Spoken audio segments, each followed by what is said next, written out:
వారు అన్నాడు సర్పంచ్ దగ్గర పోతేనే సెట్ అవుతావు నువ్వు. ఈడే మా బిడ్డని చెప్తాను సార్, రోజు ఏదో కొటేషన్లు రాసి మా బిడ్డని మాయల మాటలు చెప్పి పడేసింది సార్. అట్లా చేసుడు కరెక్ట్ కాదా, చేసుడు కరెక్ట్ కాదా? చూడండి సర్పంచ్ గారు, ఈ కొటేషన్లు చేయబట్టి మా బిడ్డ పడ్డది. ఈ కొటేషన్ చూస్తే మీ బిడ్డ కూడా పడుతుంది ఆయనకి. అరే నేను ఊర్లోకి వెళ్ళి ఎలా కొడతారు? అరే చదవండి సార్, ఈ ఫస్ట్ కొటేషన్ చదువు. ఏంటేరా 10 నిమిషాలే ఊకుంటూ పదే గుర్తొస్తావా? అది నా ఓన్ టాలెంట్, అది నా ఓన్ టాలెంట్ కదా. ఈ రెండోది ఏంద్రా 5 మార్కులు ఆన్సర్ రాసినావు, ఇది ఏంటిదిరా చదువురా. ఇదా సార్, ఇది ఆకాశంలో ఉంటది చుక్క, నేల మీద ఉంటది మొక్క, నా గుండెలో ఉంటది నీ అక్క.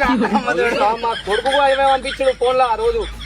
మా తోడు ఇదేంటిదిరా? ఇంకోటి ఉన్నది మూడోది, ఆయాని ఆశ పెట్టకు బాయాని బాధ పెట్టక, ఆయాని ఆశ పెట్టకు బాయాని బాధ పెట్టక. అరే లేనినా ఇది వరకు నీకు 10వ వార్నింగ్ ఇచ్చు, నిన్ను ఊర్లోకి వెళ్ళి ఎలా తెంగుతేనే కరెక్ట్ అవుతావురా. అరే నీకు మనోళ్ళు వెళ్తలేరు మందు వెళ్తలేరా? అరే నీకు మనోళ్ళు వెళ్తలేరు మందు వెళ్తలేరా? అరే సార్ ఒక్కసారి నువ్వు గిట్రా. అరే ఎటు వచ్చిన ఒక్కసారి చిన్న మెడిసిన్ ఉన్నది నా దగ్గర. అరే నేను న్యాయం కోసం కొట్లాడటం నీకు తెలుసు. అరే నేను న్యాయం కోసం కొట్లాడటం నీకు తెలుసు. మెడిసిన్ చూడు ఫస్ట్, నువ్వు మెడిసిన్ చూసి మాట్లాడు. వీడు పొద్దుగాలు ఎత్తే పని చేసుకునేటోడు, తప్పంతా మీ బిడ్డదే. వీడు పొద్దుగాలు ఎత్తే పని చేసుకునేటోడు, తప్పంతా మీ బిడ్డదే.